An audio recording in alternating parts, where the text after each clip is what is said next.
Welcome back to the Python tutorial series. I'm so glad you're here. This is the 11th video in this series, and today we will talk about how to use the datetime library to output how long it is until the new year. Then we will use that program and create a new year countdown clock, which will update every second until the new year. This will work for any year, no matter when you're watching. The timestamps are in the description below. So let's get started. We're going to create a Python program that outputs how long it is till the new year.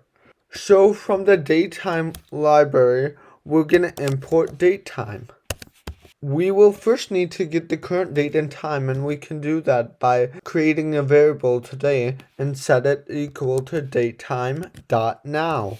And open and close parentheses, and that will get the date and time and store it as a datetime value. To test if it works, we can do print the current date is, and then put the variable today, and then when we run this program, we should get the current date is 2020, December 23rd, and that's the time.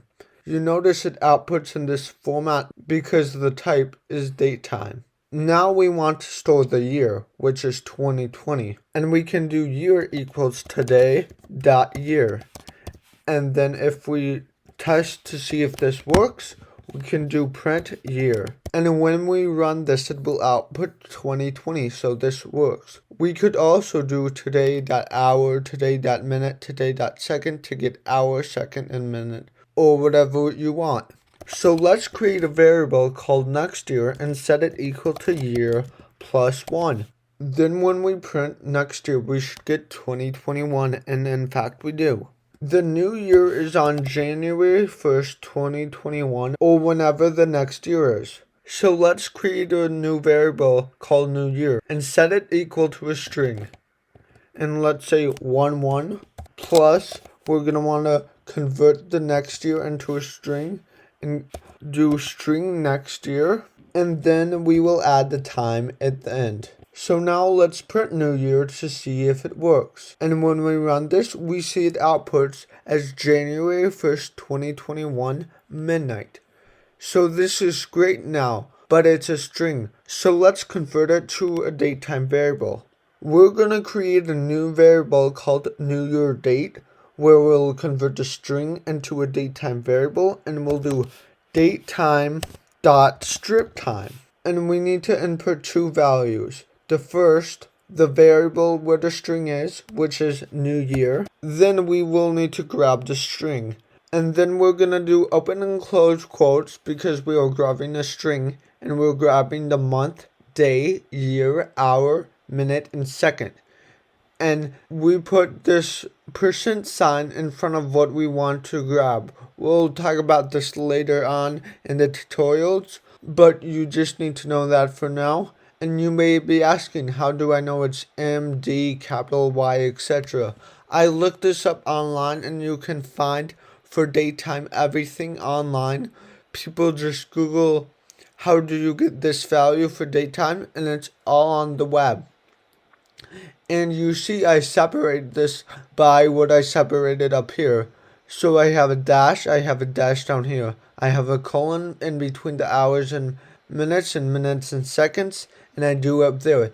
That's how it knows how to get those respective values. Sorry, I have an extra %sign there. I'll take that away. Now when I print new year date to test it, it should work. And when I run this, look at that. It works perfectly. And you see this value outputs as a proper datetime value like our current date above.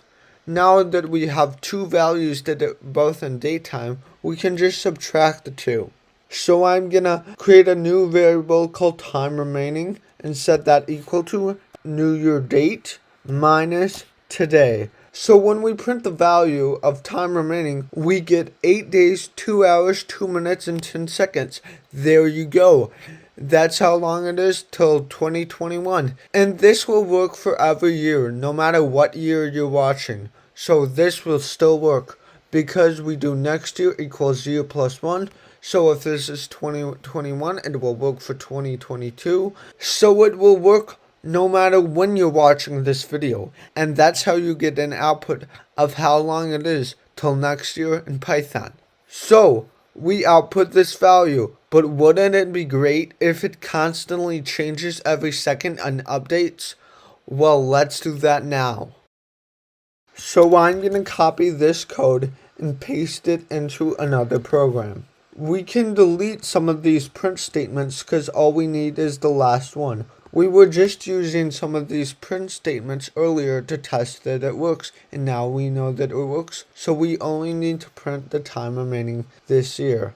So after line 6, we're going to create a while loop, and then do while year is less than next year, and then run this code, and make sure we indent this, and we're going to want it to update every second. So we're going to have to use an import statement from the time library import sleep.